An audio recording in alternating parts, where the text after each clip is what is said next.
right, I know everyone's like chatting post-talk, but in the interest of kind of staying on time, I'm gonna get started. So welcome to the new sign language, user testing with gestures. So a little history. My name is Laura Hammond, and I work for a company called Yui Group, which is a UX consulting company out of San Jose. We do both research and design.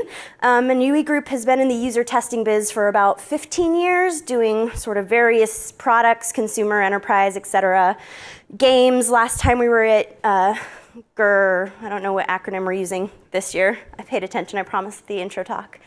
We were talking about kind of lean, dirty methods for capturing the initial console experience when the Xbox One was released in the PS4. But so now we're back to talk a little bit about gesture testing. And prior to our experience with RealSense, which is what I'm going to be talking about today, we'd only really dabbled in gesture testing with products that were much further in the development process.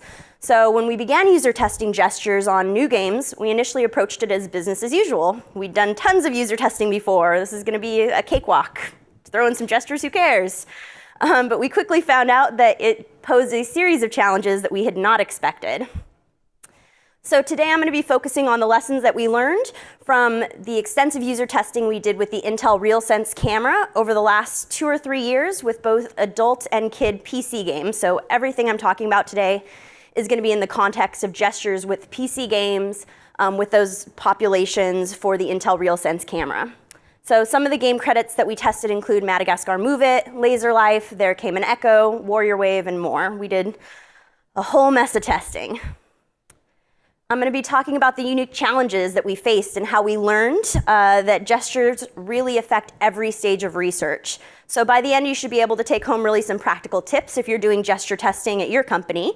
And you're going to learn how really gestures affect your planning, including your recruitment, your test plan writing, how they affect your setup from the furniture that you use to your camera angles, and how they affect how you record and you code your data. The differences between testing gestures between kids and adults, because those are very different populations, as well as how to report it all so that stakeholders can find meaning quickly and quickly iterate for multiple rounds of research. So first we'll go over the challenges. So when we started gesture testing with the Intel RealSense camera, we began to question best practices. We kind of had to go back to the drawing board now that we had new metrics and previously uncollected data that was suddenly extremely vital. So we asked ourselves those basic questions you ask when you begin research. Should we have our moderator in or out of the room? How do we mitigate biasing the participants when we have to demonstrate a gesture? How do we keep our data consistent when we are doing rapid, quick, lean, agile testing across multiple rounds of testing with multiple moderators and rapidly changing prototypes? And how do we handle gesture testing with hands versus gesture testing with the head or facial recognition? We found that we really needed to fundamentally change our normal approach. So we found this was true at every stage of the research, as I mentioned. So learn from us when you approach gesture testing. Be ready to make some mistakes. Be ready to inject new methods and new attempts at different things throughout every stage of your research. Be ready for unexpected interaction, and be ready to face new challenges with every participant. So as you can see here, we implemented change from recruiting all the way through reporting. Gestures affected absolutely everything. So starting with recruiting. So although we normally recruit a mix of people, as I'm sure all of you do, determining the right mix suddenly became extremely difficult with our standard recruiting procedures. So how do you recruit for a variety of hand sizes? Finger length, fingernails, experience or inexperience with gestures.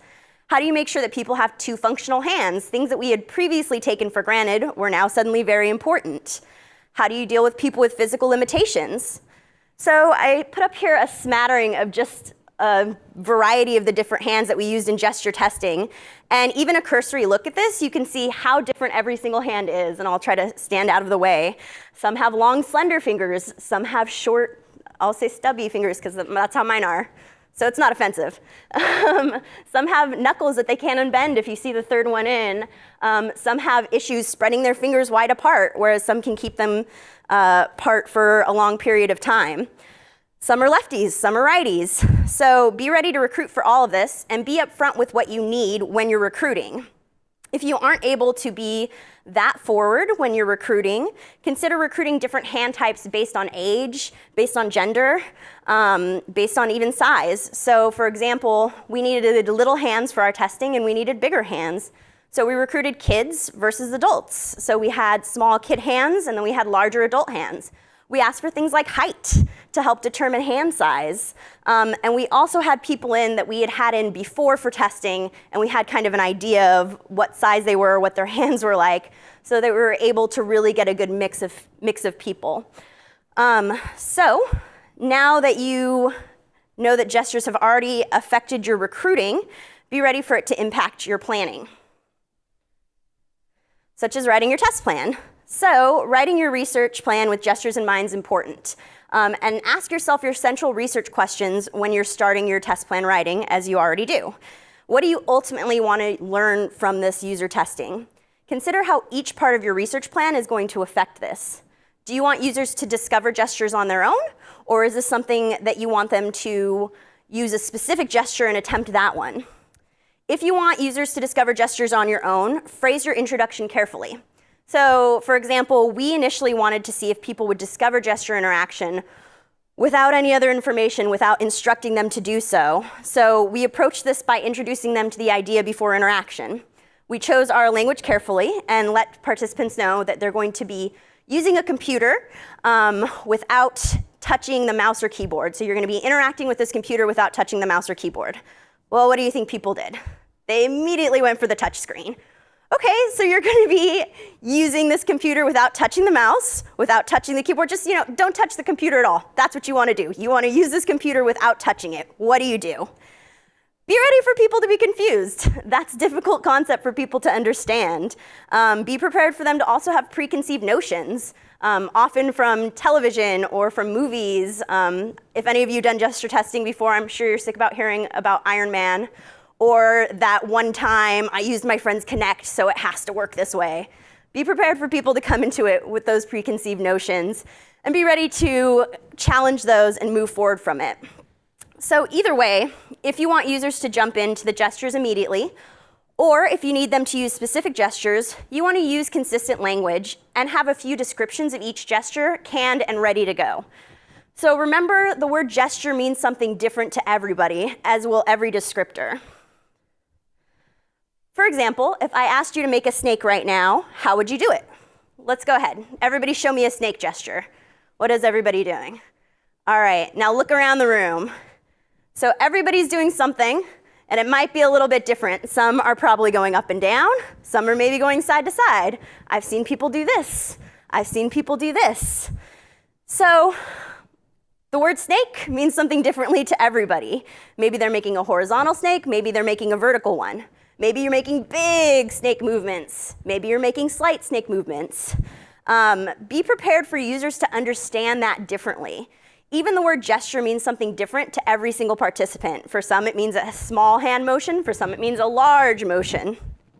So be prepared for that and have a few different descriptors or approaches prepared to get your users started. And be prepared to capture those nuances of their movement. So what are these nuances? I mentioned a few with the snake gesture. They could be going big or small, but there's a lot more. So we discovered that capturing the different gestures made was a challenge. And even if we could categorize something as a snake motion, what about these nuances? Well, we had to determine all these possibilities. If it's a hand gesture you're testing, consider these questions. Do they move from the wrist? Do they move from the elbow? And as you can see with a snake, you can move from either. Do you move rapidly or slowly? Are you stationary or are you moving your arm closer?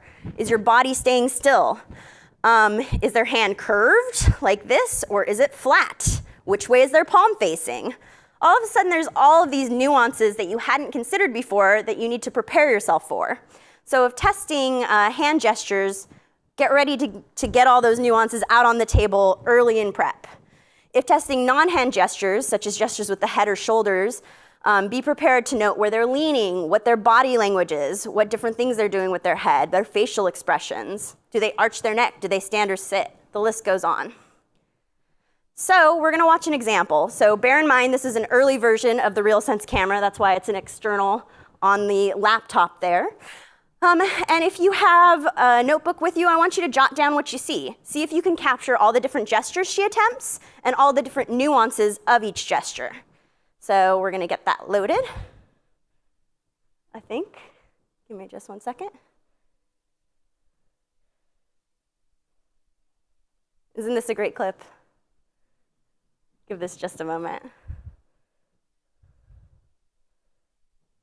Oops, we'll go back one. So,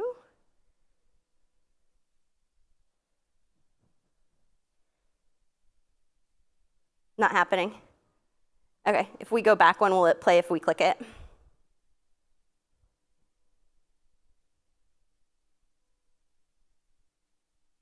Nothing? OK. I lied. Psych. All right, so she tries a bunch of different things. I also have it on the flash drive if you just want to load the video proper. I promise we tested this right before and it worked, but it's not happening now. So we'll be without a clip. But if you take a look within this video, there's a ton of different things, and maybe we'll get it to play towards the end. But she switches from using one hand to two hand. She starts moving her body. She starts pushing one hand forward, one hand back. She switches from leaning her arm on the table to having her arm up in the air. There's so many different nuances just within one clip of 1 minute of testing of one game. So really putting in the time ahead is going to help you to capture all those nuances. So let me just move on to the next one. So be prepared to get this data. Once you've determined some of these nuances, prepare your data collection method to capture these. And you want to really do this ahead of time. I know we're on like 5-day turnarounds where we're getting our kickoff, our test plan, and we're moving into reporting within just a few days. But really spend the time up front preparing your collection method to capture these.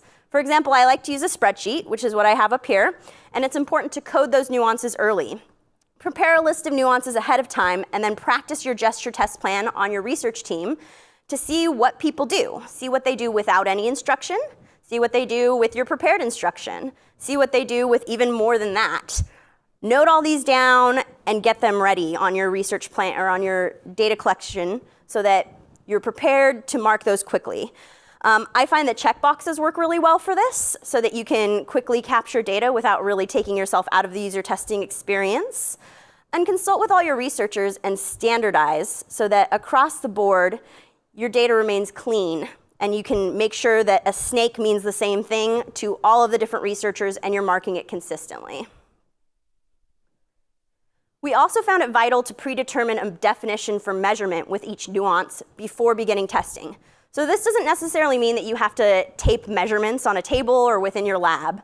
You can mark these by using markers. So you indicate markers to help determine those measurements. So for example, let's say we're trying to measure the distance that they're performing the gesture to the screen. So one measurement could be within 1 to 2 inches of the camera, which is very easy to see. One could be within the confines of the keyboard. One could be within the confines of the trackpad. Another could be just within the confines of the table itself. And the same could be given for side-to-side range. So let's say that you're wanting to determine how far they're moving outward. So you might want to have a measurement within the confines of the computer monitor itself, another within the confines of the table, and further on. We even use the chair as a marker for measurement. So did the users lean out of the chair? Did they lean over the arm of the chair? And so on. And remember when capturing gesture data to keep your capturing method flexible. So if you use a note sheet like mine, leave extra empty columns in each category for quick on-the-fly add-ins. So during the testing itself, you can quickly add stuff and keep moving on. Maybe there's a gesture that you hadn't considered, and really that's something that you'll learn right away. It's always going to be something you hadn't considered, which we find in all user testing, but gesture just adds more to that. So this will allow you to quickly add it without disrupting your testing flow. Accept this, prepare for it. Accept that they're going to try stuff that you hadn't considered at all. I like to leave those empty columns and other empty values for quick add-ins. And in this example, you can see I only left one empty column on the distance from screen because I feel pretty confident about that measure. But the gestures used, I left several blank columns because this is really where they're going to surprise me. Getting a weird message on here. I'm sure you see that in the back there. Thanks. So this is an area where anything goes. Participants are going to surprise you. It's also important to include that brief description of the gesture so that you can recognize those patterns, quickly add them to your note sheet, and keep going when you're doing lean, quick rounds of testing. So in addition to your data capturing method being really important, your camera setup is also going to be important. So we like to take a multi-camera approach for our video capture, and we found picture-in-picture produced the most useful raw videos for us. So we use 3 cameras and screen capturing often to record the user's facial expressions, the on-screen action, and their gesture both overhead and on the side. So if you have an awesome lab with a ceiling cam, cool, 2 thumbs up. It makes your life a lot easier.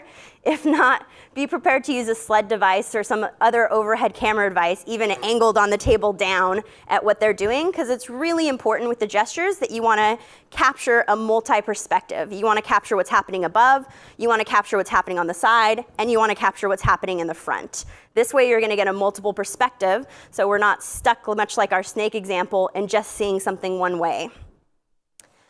This allowed us to see really all the nuances we wanted to capture. We could see the distance from the screen, we could see the range of the gesture, and of course we could see the participants' reactions.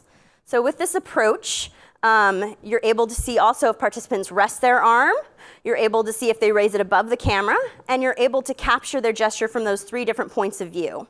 And this will really allow you to do a lot of testing out of the room so that you can reduce bias. And in addition to now we've had gestures affect our recruiting, we've had it affect our planning, our moderating, and it also creates new potential for bias that you previously hadn't considered. So much like writing our test plan, language was important for creating bias. So for example, if you tell your participants to scroll up, something that might feel pretty innocuous in other user testing, all of a sudden, now people have a scroll gesture in their mind. Say they're used to scrolling up on a touch screen, they're going to immediately go to that gesture. Say that they're used to scrolling up in a different way. You want to really scrutinize your language and offer the results instead of the action when instructing. So instead of saying scroll up, just instruct them that they want to see the rest of the options or the rest of the page so that they're not immediately creating a mental model of what a scroll gesture is. But bias is also most difficult in gesture testing when it comes to demonstration and in-the-room moderating. So you have to ask yourself again, what is your central research question? What are you trying to learn? And if you want participants to imagine gestures for interaction, if you want them to just kind of come up with what they would do if you're earlier in testing, just give them that. Just tell them to try it out, to try whatever they'd like. Don't offer a demonstration. But if you're much later in the development process, you have your gesture set, and you want people to interact with it as intended, then you're going to need to offer a demonstration. And if a demonstration is required, you really want to try to keep it as consistent as possible. Try using a video or print demonstration that's standardized, and the same for each participant. If that's not possible, if it hasn't been built in, shock the world. Game's not ready on time. Happens all the time. Make sure that you're giving that in the same location each time so that the participants are seeing it from the same angle and in the same way. We also find that it's important that if participants struggle, you're not immediately jumping into course correct. People feel very closed off and very kind of intimidated by trying something new and looking a little foolish, which, as I'm sure you found in lots of other user testing, gesture adds a new component to this because they're physically moving and physically breaking the limitations of feeling stupid. So you don't want them to feel stupid. You want to assure them that no matter what they're doing, they're giving you great and valuable feedback. So the best way to do this without having to course correct, because people are going to constantly say, oh, am I doing this right? Is this right? Is this right? Have just like 2 or 3 prepared demonstrations and have a set failure time to when you give those demonstrations. So let's say you give demo number 1, they're not getting it. We allow 2 minutes for interaction before we move on to our canned demonstration number 2. That way they're getting consistent demos at the same increments as anybody else, and you're not course correcting them, you're not making them feel like they're doing something incorrectly. So I know this is also Research 101, but if you're in the room moderating, it's really important that you're not giving away what they're doing. And I know that's like, duh. But when people start doing gestures, if they start doing something like this, you'll notice that you're gonna start moving too. You're gonna start moving your head along, even like this, without realizing it. So you have to be really cognizant of your own body language and not just nodding, because I mean, we all know like, oh yeah, don't do one of these, but if you're doing like this, they're gonna follow you along and try to do what you're doing. So really be cognizant of your body language. There's a place for both in and out of the room moderating when it comes to gesture. And really, you'll want to be in with your participants in a few specific scenarios. If you need to demonstrate those specific movements, you're going to want to be in with them. If your software is really buggy and needs a lot of restarts or a lot of troubleshooting and massaging, word to the wise, always have 2, 3 backup systems if you can. And if you're user testing with kids. So testing with kids is, just like with any other user testing, a unique and different approach that you need to take. So throw gestures in, and it changes it even more. We tested several games with kids ages 4 to 17 and learned a ton through this testing. I have a few people, too, who moderated some of those in the room, so shout out to the kid warriors. We tested those games, and we learned a lot about not only just gesture testing with kids, but getting meaningful feedback from really distracted, excited kids. So when you throw in gesture testing, kids are immediately excited, and they're immediately kind of off the wall. So you need to start by recruiting the right kids. So on your screener, make sure you have a lot of open-ended questions to gauge shyness, and to make sure that the users or the kids are going to be fairly open to trying new things. But you need kids that aren't going to be easily distracted or totally wild. So if you can, once your recruiters determined your pool of candidates, you want to get your moderator in with the kids as soon as possible. So even when you're doing your phone recruiting, your phone screeners, have the moderator talk with the kids so that you can develop that rapport early and get that mutual respect early. You find that it's easier if the kids talk to the moderator. They come in, they know the voice they're expecting, they know the tone they're expecting, and they're going to respond better to the testing, versus if they're talking to a talking head here and a talking head there, they kind of get in and they're all over the place. And then you also want to be prepared to bend the rules a little bit. Although I just mentioned you want to keep your demonstration and your instruction pretty standard from participant to participant, it's okay to throw that rule out the window when it comes to kid testing. Because if you're not able to get a kid engaged in the product immediately, they're going to have no interest and want to abandon it and say like, I need to go to the bathroom. Can I see my mom now? I don't want to be here. So it's really difficult. If any of you have kids, I don't. But if any of you have kids, it's impossible to get a kid to focus on something that they don't want to focus on. So if they struggle immediately, just demonstrate, demonstrate, demonstrate. It's okay to give a little bit away to get the kids willing to participate. And be flexible with your testing. Be prepared to have to change your room setup and your equipment on the fly. I have pretty small hands that are kind of kid-like, but not the size of a kid's hand. Kids' hands are drastically different than adults, and often you're kind of having to play catch-up with each kid to get them attuned to the software. So be prepared that tiny hands are not seen as easily, and also the younger you go, the less fine motor skills kids have. If you're under 5 years old, they're not going to be able to do single finger movements versus whole hand movements. So prepare your testing for that. Also, kids vary in size and age, in their age range. So you want to have an adjustable height chair, you want to have an adjustable desk. Be prepared really spending some time to find the sweet spot so that kid's comfortable. And don't be afraid to be a little silly. So it's going to help engage the kids, and it's going to keep their attention on you. Show them silly gestures. Show them it's okay to try different things. And then you want to minimize the distractions. So kids in testing scenarios are easily distracted. I don't know if this one's going to happen either. We had another clip, but I'll kind of look to the back for assurance. So gestures really increase this a ton. So be prepared to minimize those distractions. For example, we found swivel chairs ended up being extremely distracting for participants. Let's see if this clip's going to happen or not. Oh, almost. I see a play button. Nope. Okay, I lied.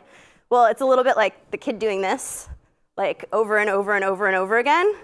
And then we ask her, like, oh, what'd you think of this game? And she's like, it was, like, fun. And, like, it was fun. And it was kind of, like, fun. It was just a fun game.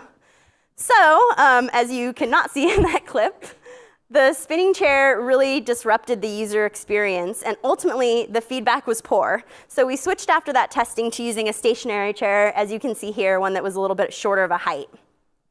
Also get ready for kids to use pretty wild gestures and to deal with frustration differently. So one user testing session I had for a 6-year-old kid, it was a color game, which was a little infuriating of a session, but I had a boy who wanted to touch everything. Like, he wanted to touch everything. He wanted to touch the table, he wanted to touch the screen, he wanted to touch the buttons, and he became fascinated with the trackpad on the laptop. So I had to coax him into trying gestures instead of just touching everything. And eventually what I had to do was put a coaster that I had in the room over the trackpad so that he would stop touching it.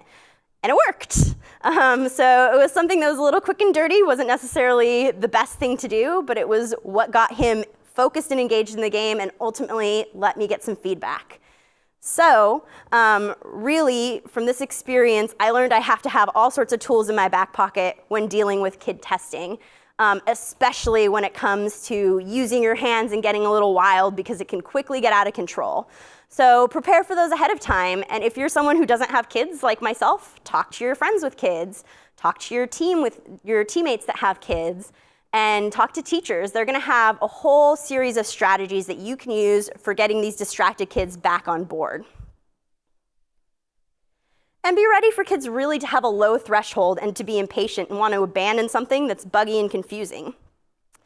Kids are gonna get tired, and if a kid gets tired, they're gonna wanna stop user testing. And if you're using gestures, you're often asking them to do a similar task or the same task over and over again. So they're gonna get fatigue. So to avoid this fatigue, you wanna take a lot of breaks, you wanna let them rest, and you wanna encourage them to keep going. Encourage them to stand, encourage them to sit, encourage them to lean, encourage them to do whatever is gonna make them comfortable. Be aware of this fatigue and also their cognitive abilities and their attention span. So when you schedule your research, you wanna plan this ahead of time. So you wanna plan this based on the age and these factors. And we have a lovely chart here to tell you what we find is best. You usually wanna do 20 minutes or less for kids 2 to 4.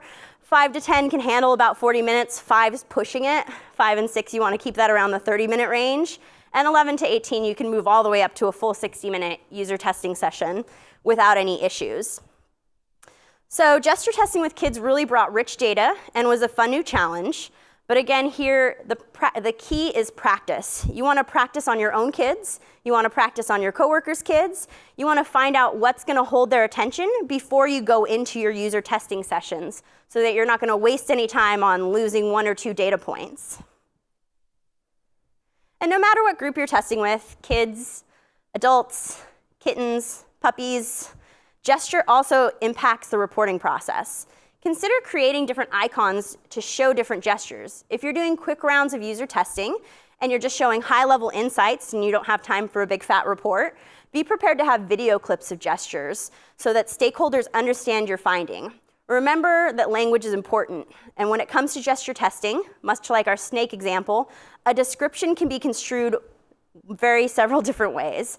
A pinch might mean a finger and a thumb, 4 fingers and a thumb, a fist, a palm down, a palm facing up. Be prepared to be consistent and specific with your language, and don't just rely on language to convey a point. Use things like symbols, use things like video clips so that everyone's on the same page. So that brings us to nearly the end of our presentation, and while I'm on this last slide, I'll see if I can get any of those clips so you guys can see them. So to review, gesture testing is really a different animal, and although you can use tried and true user testing methods, it really does affect every stage of your research, and it has to be considered throughout. It has to be the backbone of what you're doing. You have to consider gestures when looking for different hand types in recruiting. Remember that language is really important throughout, and analyze your language to ensure that you're not introducing bias, that you're not using descriptions that are not going to be understood by all. And remember that gesture means something different to everyone. So make sure that you're using terms consistently across your team. Record your nuances, define your nuances, and allow yourself the flexibility when you're doing your data capturing or data recording so that you can quickly add these nuances on the fly. And remember, it's okay to break the rules a little bit when it comes to kid testing especially.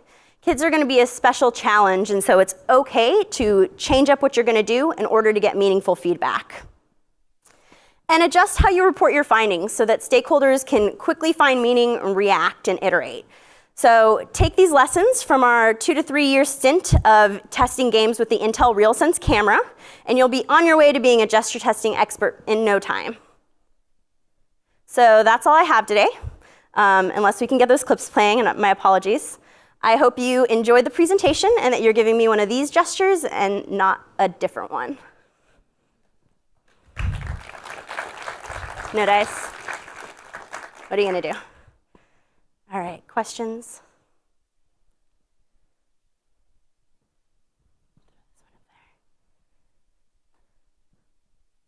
Well, if you guys do think of any others too, you can always email me. It's up there, it's beautiful, it's large. Hi, you mentioned you wanted the moderators to give demonstrations so that it was always at the same angle. Mm-hmm. How did you account for that with the real reality of like participant height or child height or things like that? Right, so what we did is we put the moderator in an adjustable chair. Honestly, with the participant height, we did eyeball it a little bit. But we made sure that we worked with our moderators ahead of time and had that chair staked in the participant room so that we were always giving it from the same angle. We also practiced with our moderators ahead of time and kind of used ourselves to spot each other to make sure that we were doing the same thing consistently, moving from the elbow versus the wrist, things like that. So we really, in like kind of a lean, agile way, although we're working with a really quick timeline, we took a day to do these things, and we took the time to really make sure that we're being standard across the board.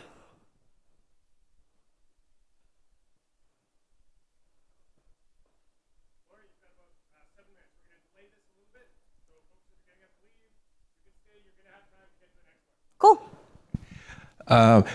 So did you only test learnability of gestures, or did you also look into long-term use, things like fatigue or efficiency or whatever? Yeah, so I mean, it depends on the testing that we were doing. So we're a consulting agency, so in terms of long-term, we aren't able to do a ton of that. In our beginning of testing with the RealSense camera, we already had some data to work with. So we did just focus on fatigue within the sessions of doing repeat gestures for a period of time. It didn't mirror actual interaction because we were in the testing scenario. So in terms of doing long-term effects of gestures, that wasn't necessarily our focus. Hello, hi there. Hey. Couple questions. Yeah. First one is, I noticed that you had moderators, I think, call your participants. Yes. I'd like to find out a little bit more about that and how that worked. And were there any issues contacting kids beforehand? Like, I'd imagine you'd have to talk to parents. Exactly. Initially or only?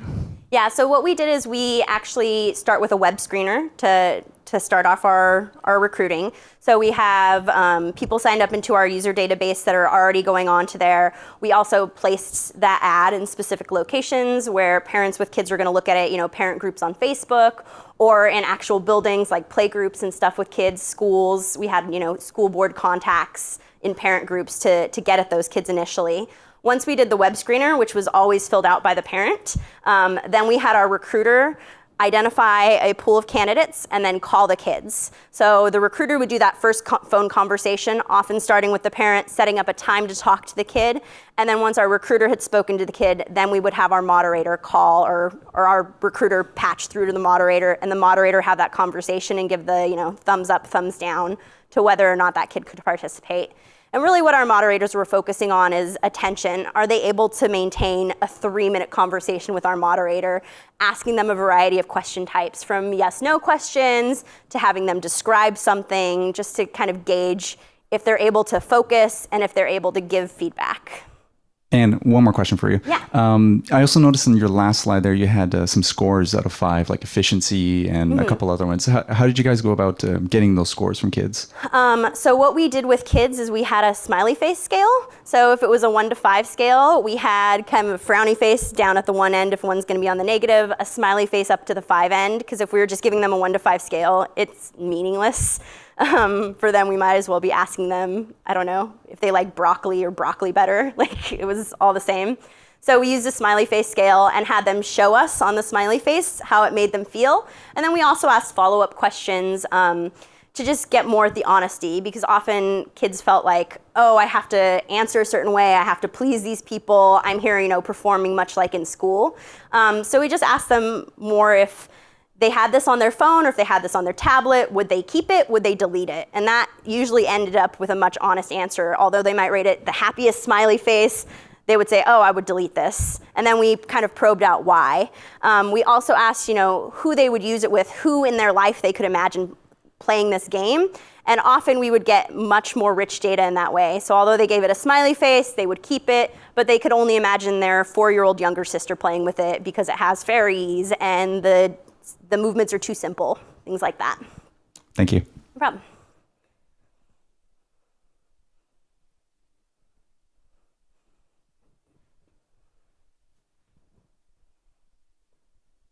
Did you ever run into a situation in your gesture testing where you had a individual in and you asked them to do a gesture and they physically couldn't do it either because of like a illness or maybe a disability that you didn't know about? And how did you deal with that? We definitely had that occur. We didn't run into a situation where we only had one-hand people, which we have had in other testing, which we realized very quickly. But how we dealt with that is that we just adjusted it on the fly. So when we had people who had physical limitations, we would, again, just move the equipment, move to make them more comfortable, and we would just get more qualitative. If they couldn't perform the gesture, we would show demonstrations and get their feedback based on that. What we were focusing on was much more narrow than making sure to have the mass appeal to the whole audience for even those that had physical limitations. So that was the company that we contracted with that focused on that type of research. So when we encountered that on the fly, we just moved to focusing on more qualitative questions and on just showing more demonstration and getting that feedback, that verbal feedback. So it shows my time's up. If you guys have any additional questions, feel free to email me. Here, I'm sorry I didn't play any of the clips for you. If you want to come see them off my computer lately, you can, but that sounds boring. All right, take care.